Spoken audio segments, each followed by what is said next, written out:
Welcome to another episode of This Woman Works. I am your host, Mike Patton. And on this episode, I brought in someone that is in a very important field, especially in these days and times. Of course, mental health is very, very important. And we here at This Woman Works think that is very, very important and that everyone should know more about the mental health, explore more about the mental health, and do the most they can to preserve their mental health. And my guest on this episode is a clinical mental health counselor. Her name would be Alayna. How are you today? I'm doing good. Thank you for having me today. Yes, of course, of course. Thank you for coming on to this show, This Woman Works. We're going to get into your journey, how you kind of matriculated to, mental health and being a mental health counselor. But of course, with every episode, we open up with the Black Girl Magic moment. And on this episode, we're going to talk about Monica. Yes, Monica. She grew up around the same time I did. Of course, I didn't have the same growing up that she did. But uh, Monica grew up, of course, born October 24th, 1980, in College Park, Georgia. Yes, she was born in Georgia, Georgia Peach. Okay. Of course, she performed as a child and kind of, started performing as a child and then joined a traveling gospel choir by the age of 10, actually. She would eventually come across record producer Dallas Austin when she was actually performing at the Center Stage Auditorium in Atlanta. And he wanted to sign her to through his record label, Rowdy Records, at that time. Oh, a little fun fact: her first manager, who he consulted with to be her manager, was Queen Latifah. Actually, was her first manager. Um, of course, 1993 was the year that this happened. Of course, she was 13 at that time. By 15, she would release her first album called Miss Thing. Of course, those hits on that album would be Just One of Those Days. Yeah, that song. And then also Before You Walk Out of My Life, that was another hit off of that album. And she became the youngest artist to have two consecutive chart-topping songs on the U.S. Billboard Hot R&B charts. So a little bit of history there with her as well. Of course, then she actually won an AMA for that album. Of course, AMAs, for those that don't know, you know the Grammys and Emmys, but American Music Awards is what that is. Of course, you have For You I Will. She did on the Space Jam soundtrack in 1996. The Boy Is Mine, of course, 1998. Everyone remembers where they were when that song came out. They saw Monica and Brandy and know they supposedly had beef with each other, but they collaborated on this song. It was produced by Rodney Jerkins, aka Darkchild, and this song actually won both of them a Grammy for one of a basically for a duo or group in terms of vocals. Of course, Monica's album would be called "The Boy Is Mine." On Brandy's album, this song would actually be on there too, which that doesn't happen very much anymore in today's music scene. But on that album, I believe, let's see, I'm looking it up. She had The First Night and Angel of Mine was on that album, I believe. And then you had, of course, the songs "So Gone," "You Should Have Known Better" was on the the Storm album. Of course, people still remember this song, "Love All Over Me." I definitely remember that song. She was an incredible. She is an incredible singer. Not was. She is. She's still living. She is an incredible singer, and been authentically herself throughout all the heartbreaks and different things that have gone on in her life. Most notably, of course, witnessing a suicide right there of her then boyfriend. So she's been through a lot of things. She has survived those things, and she has continued to make music and still be her authentic self and be the best person that she can be. And I want to salute Monica on this episode, the Black Girl Magic Moments. Do you have anything you wanted to add? No, you said like a lot of the things I was thinking, and then when you hit that last point, that was one thing that I was gonna say was that's something that kind of inspired me with her story is her going through a situation in a relationship that was unhealthy, and then having to navigate life after witnessing um, a loss like that right in front of her face, and to keep like going and keep pushing. She's definitely really resilient, and I've actually seen her perform, and so her voice matches everything that you hear on the record. Definitely, definitely does. Now, of course, Monica is the Black Girl Magic Moment, but she is not the entire episode. You are the entire episode, Elena. And what I want to do is we want to go back to we want to learn about you, but we want to start from the beginning, which is young Elena. Now, you gotta tell me, where did you grow up? So I actually grew up in a small town in Alabama. It's in North Alabama. It's called Russellville. So shout out to my Mm-hmm. Golden Tigers. We'll go ahead and give y'all a shout out. But that is home. And it's definitely one of those towns that's like a Friday night lights type of town. So everybody knows everybody. Football players go to your friends' houses and get fed good and ride around and pass out gold cards. And of course, those fundraisers have kind of changed now. But yeah, it's a very homely town. Okay, all right. The town is kind of like Cheers. Everybody knows your name. So, Yeah, okay, they all do. right. Okay, so what was it like, growing up there, being that, you knew everybody or everybody knew everybody, kind of more of a, I guess, close knit town. How was it growing up there? It was actually nice growing up. I was fortunate that I had both my parents, I still do, they're both still living and married. So we grew up in a little home that growing up I just thought was a home, and later found that it was actually smaller than what it was when I was born and into the situation. It was a little marital home, and they made that house a home, and I had a little village around me. So actually, my dad's sister, she lived right across the street. So my cousins, they were there. His dad lived right behind her. So we had that. And then later, um, one of my close friends actually moved in that neighborhood at the time. So it was really nice growing up. And as far as like the dynamic, even at school, we were a fairly diverse school. However, it was predominantly, I would say, Caucasian, and then African American, and then probably Hispanic. And so, but we all grew up pretty much together. So we were in preschool. We never really had, we were fortunate. We never really had problems with like racism to an extent. And I'm sure, there were prejudiced times, but for the most part, we were a pretty close town and city, and still are to this day. Okay, all right. So family all around you. Sounds fun. So in seeing the close knit town and living in a close knit town, and experiencing family all around you and things like that, um, I gotta ask, in that environment, what was one of the first things that you wanted to be as a kid? I actually, when I was a kid, I wanted to be a pediatrician when I grew up. So I Loved babies. If I was at church, I was like so ready. Let me see the baby. Let me hold the baby. And that was ever since I was little. So I really loved um, doctors. I was never really one of those kids that was afraid. I was more fascinated. Like I want to look at the shot. Don't want to be sick, but all of that, like seeing the doctors, the nurses, all of that was really fascinating to me. So that was one of the things that I wanted to be growing up.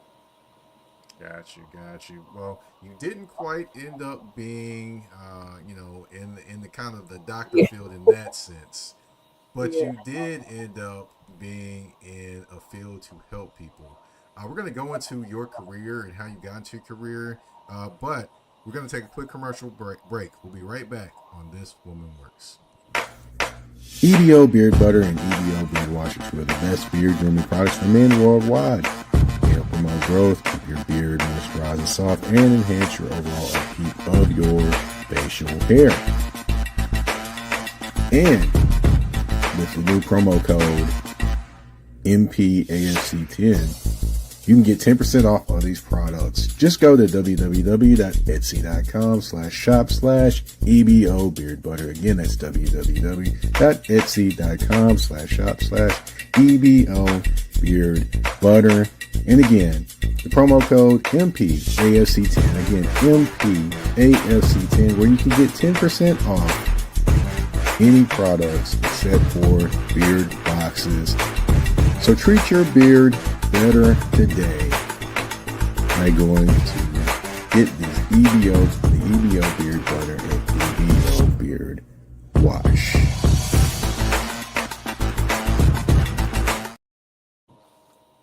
All right, and we are back on This Woman Works. Now, Alayna, before we went to commercial break, we talked about pediatrician and what your first thought of what you wanted to be.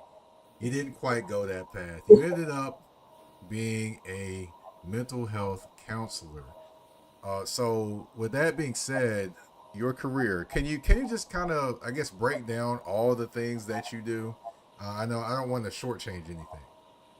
Yes, so I am currently a clinical mental health counselor, and I see currently I work at a domestic violence and sexual assault center. So I currently see clients that come in for that, and some of the things that I do with these clients and in my profession is I do things such as cognitive behavioral therapy, and so that's the type of therapy that works with clients to basically change the trajectory of what and how they are thinking. And so redirecting where their mindset set is at and getting them to a place where they're thinking in a more positive light. They're working with coping skills. They're having different grounding techniques, and so that they can see life in a different way and try to go for that better quality of life. And another thing that I specialize in is trauma and crisis. So in counseling, sometimes that is the road less traveled, whereas some people don't want to kind of go that just because it is more challenging. So I do work with clients that have PTSD, suicidal ideations, have possibly attempted suicide. So I kind of go on that or have gone through sexual assault, domestic violence. So I work in that demographic, especially. And then I also do things like getting them on track for going out there. So sometimes I do intertwine a little case management and get them prepared for their next steps and what they're going to be doing. And then I also practice some DBT. So I'm kind of eclectic in my approach and my modalities, kind of dependent on the client. Some clients that I see, they have what are called comorbid disorders. So they may have more than one disorder or challenge going on, such as anxiety and depression, or PTSD and bipolar 1. And so Mm-hmm. we work and we develop a plan together when they come in and we get a treatment plan going. And let's see what goes and what things we want to work on so we can work on relieving the anxiety and working that and getting rid of that out the body, desensitizing from trauma and threat responses that have triggered you or have, you know, affected you in your daily life and daily living. And let's work that out so that you can get back to that better quality of life. Okay, all right, all right. So you definitely do a lot of things to help people. So I've got to ask, when was the first time that being a counselor and doing all the things that you do kind of garnered your attention? Yes, it was actually I had always kind of looked at it because I always liked psychology. I just always loved science, so that was always in the picture. And then the mix of when I got into college courses and started taking psychology and developmental psych and seeing how the brain actually works and seeing how you attach that to certain things that you see in people in your daily life. It was fascinating, like how this person thinks this way, and like this is their reality in the moment, and like that was always like really cool to me. But then I've never really had a whole lot of insight on counseling. Like there were some misconceptions, so I was just like, yeah, you know. So I was more still in the other part of the medical realm, and then I had kind of shied away from that field, and then I was working in healthcare. So I've been working in healthcare roughly 12 to 14 years now, and I was actually working in ophthalmology at the time as a technician, and I was telling one of my good friends, her name's Charnel, and we were just going, and we would see patients and in and out, in and out, in and out, and it was just kind of like work them up, go. And you really didn't have that time to really build that rapport or follow up with them and how they're doing and things like that. But you just go. So one day I just sat down at our desk and I was like, I want to help people. Although in that realm and even in what I had been doing for years, I was helping people. I still wanted to help people in a different capacity. And so I was like, I want to be able to just sit down, get to know somebody, and just be able to really help people. And I want to take this somewhere else. So at the time, I really didn't even know what that meant for me. And moving along, I had moved to Florida after undergrad for a little while. And I had a friend, though, in undergrad that I had known for several years. And as 21 hit, I lost that friend to suicide. And so Mm. that's what really sparked it. Because I had been praying and I was just like, I still don't feel like I know what my purpose is. Like, I was like, I know that I've been helping people. I know I like healthcare. I know I like science, but I still feel like I'm trying to find my purpose.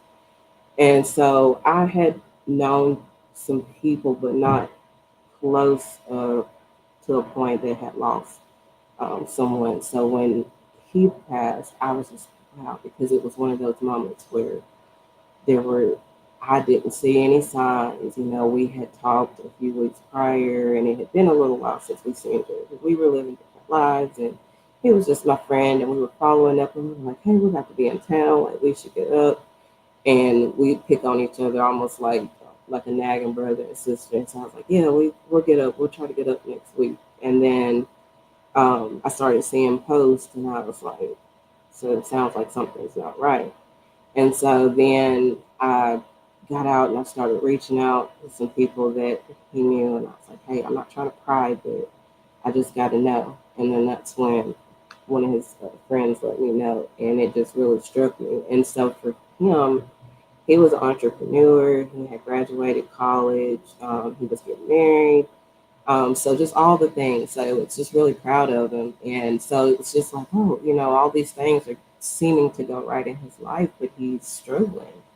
And knowing that a lot of men are fearful to share when they're struggling because there's this misconception and it demasculates you as a man. And so all these thoughts were like, what was he thinking in that moment? Did he feel the fear of not feeling like he could share that he needed help or that he was hurting or he was struggling. And so from that moment, I like 2 months later, I had joined and went to started at Walden University and went straight into clinical mental health to like go further into people's minds and try to see where they're at and try to get them to that good place. Okay. All right. Um, let's see. So, when you got into counseling, did you immediately get into the field you're currently in, or did you kind of like take steps to get there? I actually sort of immediately got where I am now. What I did, I went and I had graduated and finished at Walden, and I had got ready to take what we take is a national counselor's examination. So I was preparing to take that because a lot of jobs will require that prior to you being able to apply to be a counselor slash therapist. So I was actually doing that and preparing when I was going to do that and should I go ahead and start applying now. And so I had applied for about 5 jobs and then I stopped. And so every job that I applied for, I was blessed that I got an offer for. But when I went to my current job, I had talked to my mom and I was just like, hey, mom, I was like, so this job is these days, it's this many hours. I said, but I don't know. I don't know. And then I told her about my current job. And she said, well, baby, she said, you got to have a peace about it. And I remembered that. And so when I went on the interview at my current job, it was just like Mm-hmm. everything just felt right. And it was just like, it just like felt like I've known these people. It didn't feel like intimidating. It didn't feel like I sit high, look low. It just felt like I was right where I needed to be. Okay. All right. Um, let's see. And that was, would you say that that may be the moment that you were like, okay, I'm where I'm supposed to be. This is what I'm supposed to be doing. Or was there one specific moment during your journey in terms of when you graduated and you got hired that you could say it is that moment? Yeah.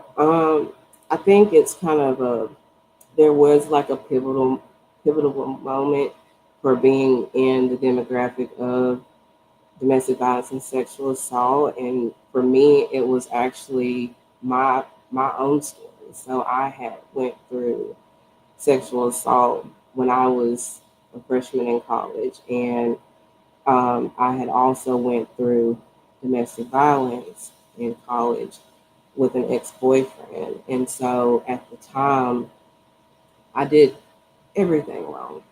And by that, I did not tell my parents at the time. Like, I did not, I was just so fearful. And I was just like, I can't tell anybody. Like, I was just like, everything was just rushed in my head. I didn't tell my roommate. Like, we had on duty officers in like our dorm. I didn't run down there because I was like, all these catastrophizations were going in my head. So basically, just thinking the worst thing. Like, I'm like, somebody's going to find out. I'm going to be the student on the newspaper has been assaulted, so on and so forth. So I was very private about it at the time. And then I later did tell my mom at first. And so at that time, I really shut down. I didn't get counseling, I didn't get help. And I was very angry. And I just kind of felt the misconceptions of counseling. So I just felt like, I don't want to go talk about this. I don't want to talk about my feelings, which therapy and counseling is so much more than that. And so at the time, it was just like, no. And then when I went through the assault, um, at first, it wasn't all bad, of course, but then when it did get bad, it was like, I hear this saying, it's like, stop collecting red flags. And there were red flags, but I was just picking them up, like, woo, like, here we go. So it's just like, I was just like, deflect, deflect, deflect.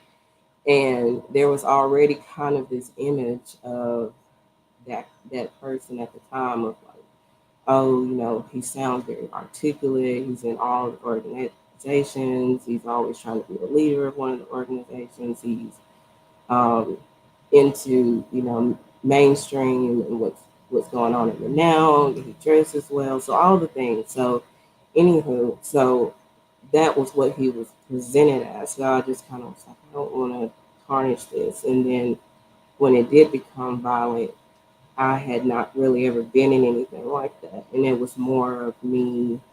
going through those stages that sometimes victims slash overcomers go through, where it's like you try to see the best in them or you try to be forgiving, and that's why it takes the average woman about 7 times before they actually leave. And it's multiple factors that go into that, and sometimes it's the fear, it's financial, it's so many things, the threats, the safety, and so for me, um, I did go to counseling for that. And she was like, she was like, your depression is just off the charts. And she was like, I don't see how you're still, able to go to school. Maybe like, you just were dating the Incredible Hulk, because she had saw pictures and things like that. And so, Hmm. anywho, but I had kind of stopped going at the time, and I just kind of was like, I'll kind of take care of it. I'll heal, so to say, and till I really just had to heal, because it was affecting myself, relationships, friendships, all the things. And so moving on, when I saw that job and I felt the peace about it, I was like, who better than somebody who's been through it, who knows what it looks like when other people on the outside don't understand or think you're stupid or say all the things to you, and or judge you or misread you, or don't send that lending hand. And so that was what always led me to just look at it. I heard this saying years back that was just be the person you needed when you were struggling. So that's why I absolutely love my client base. Okay. All right, all right, and you definitely excellently hit on some misconceptions when it comes to a lot of different things when it comes to therapy. So I greatly appreciate you for touching on those. I actually had that question listed, but I think you so eloquently already touched on those, and I mean that was great for you to touch on those. And I also, of course, you know, with different careers, you have different things and you have life experiences as well. But also in careers, you do have hurdles that happen when it comes to trying to, achieve what you want to achieve. We're going to go into those hurdles and, talk about the advice you may have for somebody coming along after you. We're going to do that right after this commercial break on This One Works. A shift. A shift is something that happens and changes the dynamics.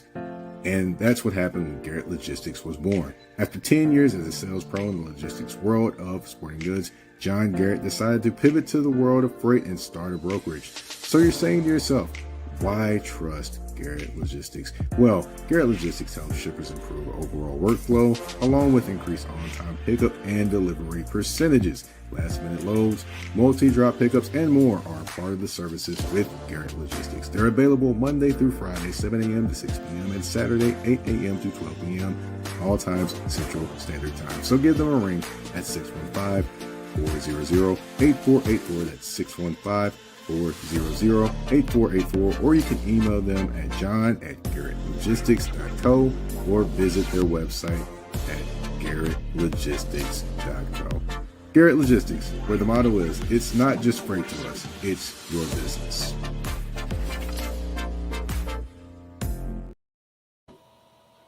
All right, and we are back on This Woman Works. Alayna, we talked about growing up in Alabama. It said Russellville, Alabama? Yes, that's Okay. right. Okay. And then we talked about your career and what led to your career and what different things, kind of led to you going to where your calling is now. But, we do want to talk about, the tough times in your career as well. And that can be, the different hurdles. And, I just want to ask specifically, what was one of the biggest hurdles in your career that you've faced? Ooh, let's see.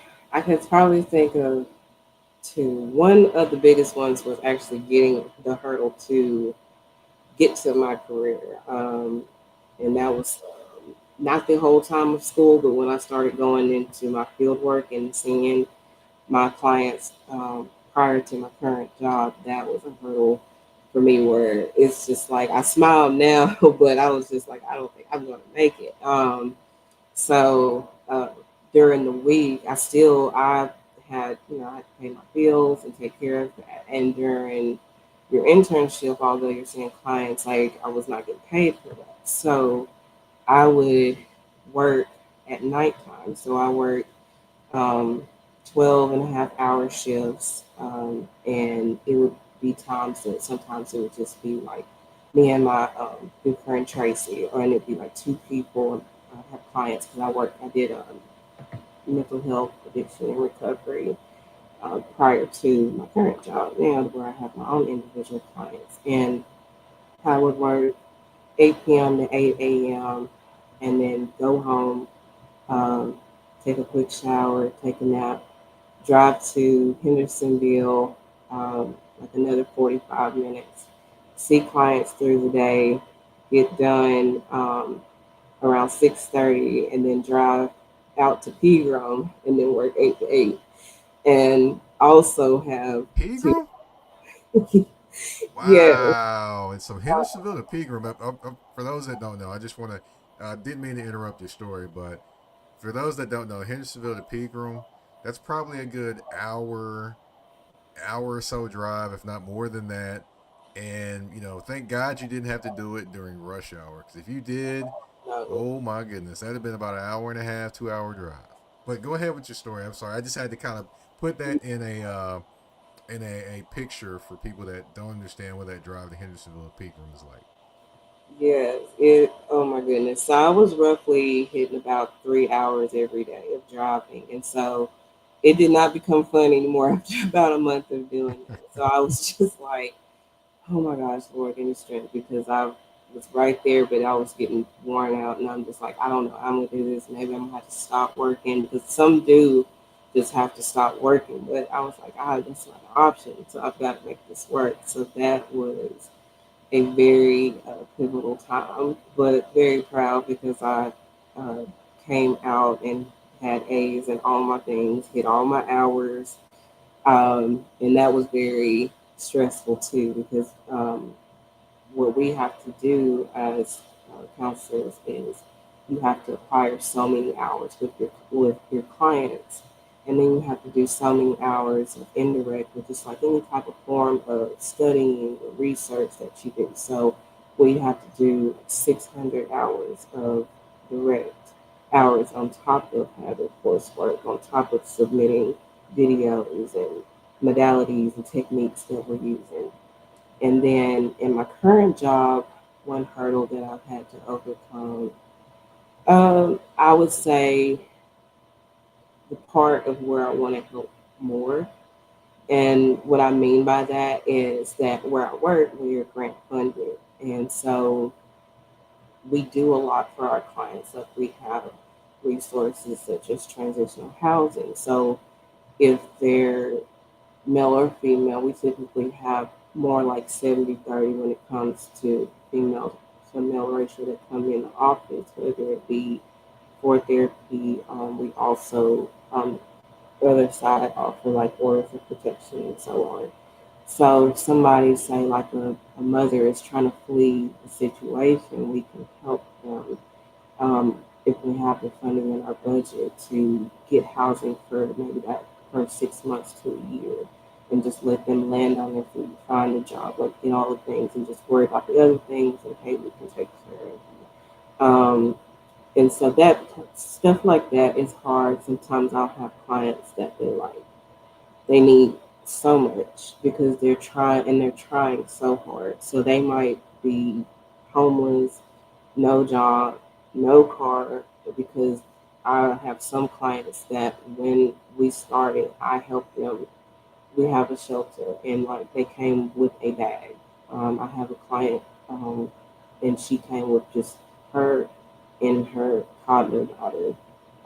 And I won't say the age, but between age 1 and 3, and just one garbage bag. And so Hmm.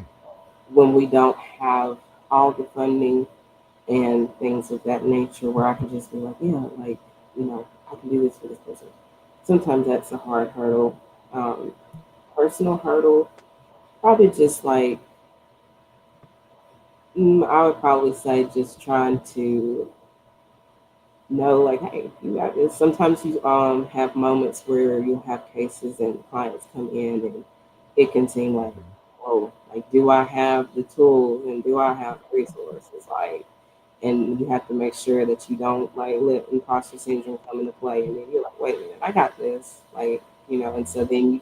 then I just do, and I do, and then that's exactly how I was thinking, or like, yeah, and that's when you feel like a teacher that just got like their whole classmate A's because you're like, okay, like, yes, we're on the same page. Okay, so it sounds like you're definitely very, very strong mentally to be able to kind of do all the things you were doing, working what 8 to, you said 8 to 8 or 6 to 6? Eight to 8 to eight. 8. Okay, 8 to 8. Then also going to school as well. I mean, that's, you definitely got to be strong mentally to do that. So that's definitely probably how you overcame all those different things that were going on at the same time. But what's the biggest bit of advice you have for someone that someone, I'm sorry, gave you during your career journey? Let's see. There's two. That there's purpose from your pain Mm-hmm. and don't give up. And even though that one sounds so simple, it goes so much deeper into context. My dad, he always tells me not to give up. And I smile because there's been times, even like I said in school, where I was like, Daddy, I can't do this. Like I'm overwhelmed. I can't. And it would be every reason. I would have like a laundry list of, yeah, there are these reasons why you should not be able to do this. But just don't give up. Like even if it means just doing a little bit. So I definitely feel like that's very important. So if you feel discouraged or you feel like, hey, this is the career that I do want to go into, like definitely don't give up on it. Definitely go for it. Do your research. Make sure like ask the people, like ask counselors. They'll be happy to like help you. And then there's like so many volunteer opportunities. We actually have volunteer opportunities at my job, and then you really get to sometimes work around like that demographic, and or possibly help around our shelter and see if like this is something, and then there also expand on it, like you like if you say, well, I don't know if counseling is for me, then look into, there's so many different avenues. There's sports psychology, there's also career and life coaching and motivational speaking, career counseling, preparing people or students with resumes and helping them apply for jobs and find their next steps in life. So definitely don't give up on it and go for it, even when it's hard. Like just do not give up. That's the worst thing that you can do. Okay, all right. So you did kind of, you answered in terms of what advice you received, and kind of went into some advice for those that may want to go into your field. Do you have any more advice for anyone that may want to go into the field you're going into? Yes, definitely um, do your research on it. I say that because um, you definitely want to make sure that it is the career for you. And I will say there is a difference, as we kind of talked at the beginning, from more of anatomy health versus mental health. And so just making sure that you are prepared to work with people and like definitely having empathy and patience. Those are like two things that, you know, they just have to be a part of you working in this field, because there's going to be times where you're going to have clients or families that you might work with, and everything is easy, breezy, smooth, and then there's times where it's a challenge, or that you may have a client that regresses a little bit, and just being patient and empathetic with them on their journey to get where they need to go. Another thing is definitely when you're doing your research, you can reach out to local junior colleges for some that have some of the psychology departments. And then for some of the universities, you can reach out to their actual counseling departments and just let them know that, hey, you're interested. One thing that's really big is with counseling and therapy, there are certain requirements per the state. So if you are going to stay in Tennessee, then definitely reach out to the board for Tennessee and they can tell you what the requirements are, or you can log on to the Tennessee State.gov page and it will show you what is needed to be a counselor. And it also shows what's needed if you wanted to get your certification, which that's an option too. So you don't necessarily have to do the 2.5 to 3 years. You might just do a few months or do a tempo and get a certification, and you can still go out and do um, outreach. Um, I'd also say look into your demographic. That was a big question that I was asked, and I'm like I want to help everybody. I've worked with anywhere from 13 all the way up to 79. So Mhm. some have a certain demographic and they just want to work with families. And then some only work with couples. And then there's some that do mental health, clinical mental health, or like diagnosing. So if I were to diagnose with anxiety or major depressive disorder versus you might just want to do more of lifestyle and motivation and stuff of that nature.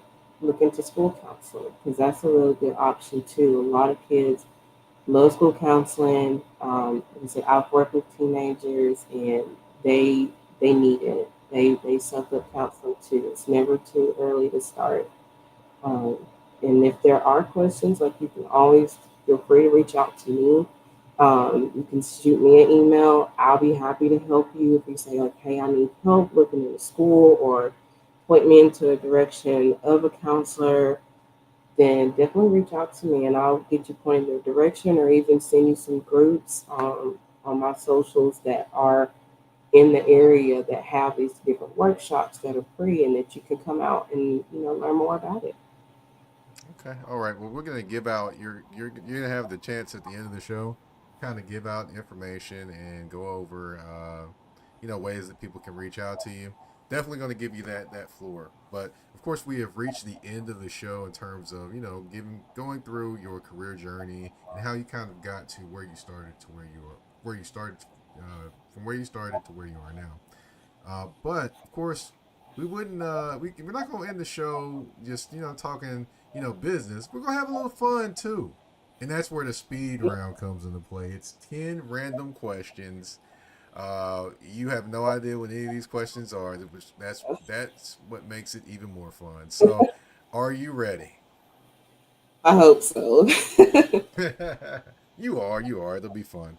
Okay. What's your favorite movie? Mm, favorite movie. That's kind of hard. I'd probably say, um, I'd probably say, oh, that's kind of hard. You want me to come back to that one? But we could do it. I would say, well, one of my favorites is Guardians of the Galaxy. Okay. All right. So you like Marvel movies? I figured. Yeah. Okay. Same. Same. Love some Marvel movies. Favorite song in rotation right now? I don't know I think his name is like Leon Thomas, I think, but it's Mud. Yes. Yeah, I know Yes. that song. Yeah. Yeah. Yeah. I will say this though. I don't care for the Mutt remix with Chris Brown as much as I just like the regular version. Yeah, I tried to. Yeah. I learned listen to that one on Spotify, and I was like, no, I just like the like little bop bop bop Yeah. with that one. Right. Right. Okay. Favorite childhood memory? Oh, I would probably say,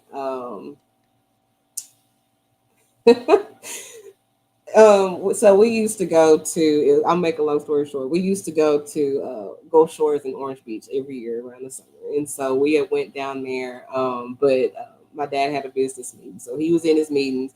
Me and my mom and my brother went to go get something to eat, and so lo and behold, it had to be it had to be churches, and so then it became this big tornado and like hurricane that was about to be on the ground. Wow.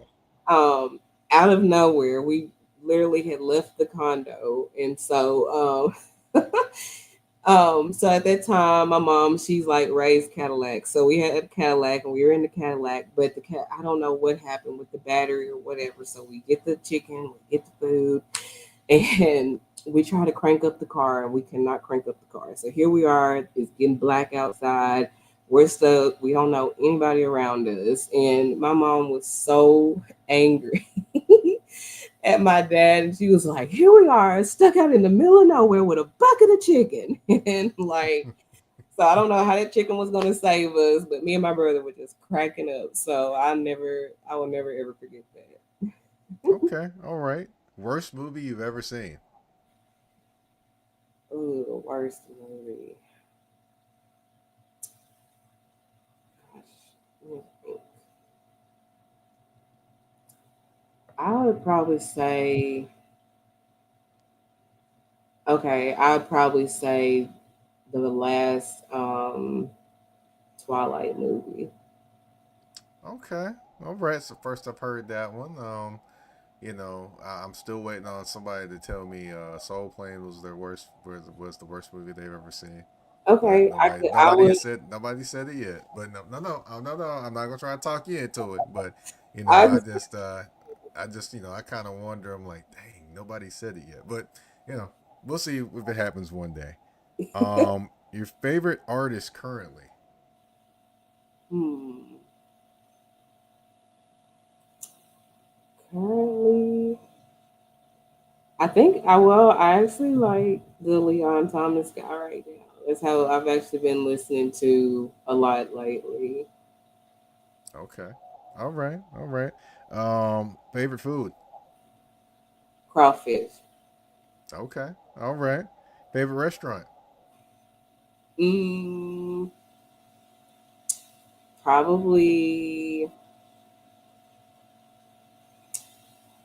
Texas Roadhouse. Okay, all right. Favorite vacation?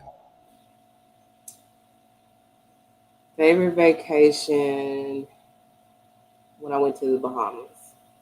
Okay, all right, all right. You're at dinner with one person, dead or alive, and you're able to pick their brain. Who is that person?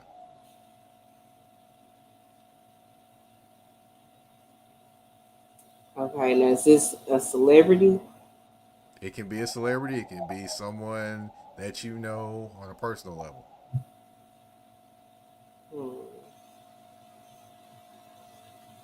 Okay, I would probably say if I wanted to, I would probably say this person. I'd probably say my dad's mom. Now the reason being is because I did not get to meet her. Mm-hmm. And at first I was like, I'm gonna say my grandma because, but I did get to pick her brain to an extent. So I Mm-hmm. say my mama because I hear so many good things about her and like all her skills, her talents. She was a beautician. Um, I know she was like super excited, that I was on the way. So it would be just really, and then my brother and then my two cousins I discussed, like they were all kind of fortunate to at least kind of meet her.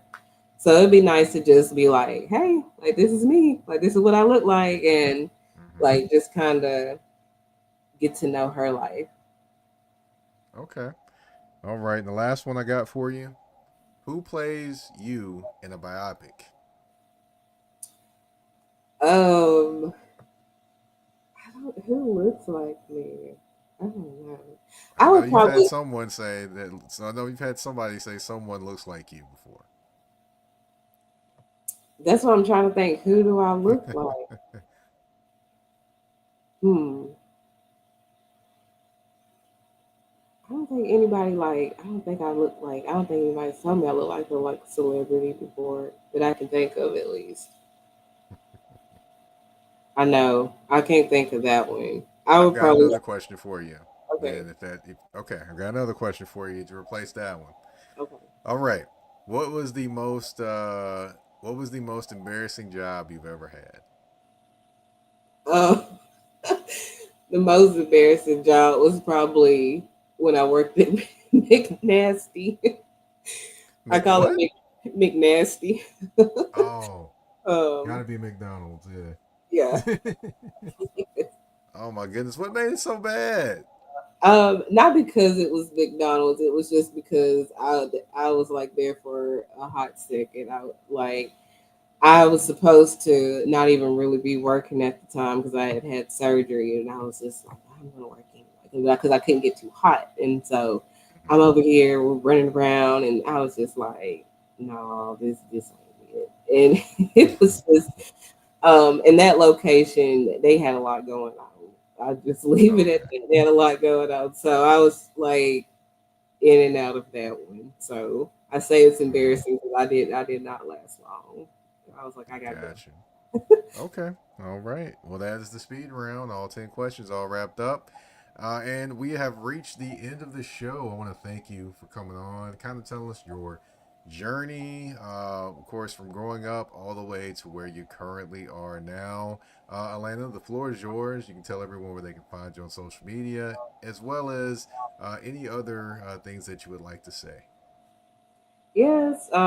Thank y'all for tuning in. I'm glad that y'all got to come on. Thank you for inviting me. And I'm glad that I got to talk a little bit today about counseling and therapy. And just want to let you know that, like I said, there is purpose from your pain. So you don't ever have to feel ashamed. And there's no age limit on going to counseling or therapy. There's no demasculization to the men out there to come. So I've worked with men as well and seen so much progress. So, like I said, feel encouraged. If you want to know more information, you can definitely email me at gross.alayna@gmail.com. And that's my professional email. And I keep those confidential. It has an encryption at the bottom. So nobody will see those emails from me. If you need to reach out and you're looking for counseling and you need a counselor, and even if it's not in domestic violence or sexual assault, I also do work in mental health. So you can reach out to me and they will send it to the wait list and we can try to work that out. Or if I need to get someone in your area, you can also send an email or you can message me through my Facebook, which is Layna Groce, with that's LaynaGroce. You can shoot me a private message and go from there. All right. Well, I thank you again for coming on the show. For those that don't know, my name is Mike Patton. I'm the host of This Woman Works. Of course, you can find me on the artist formerly known as Twitter. We'll not call it X. The only X I recognize is DMX and Malcolm X. There we have it. So, you can find me on the artist formerly known as Twitter at Mike Patton82. That's MikePaton 82. You can also find that same tag on Blue Sky. You can also find me on Instagram and threads at that's THA, not THE, underscore general underscore MP. This Woman Works you can find on Spotify, Apple Podcasts, iHeartRadio, Amazon Music, you name it, we are there. And we're also on YouTube at the Mike Patton Network. I want to thank you all for tuning in to episode 45 of This Woman Works. We're out. Peace.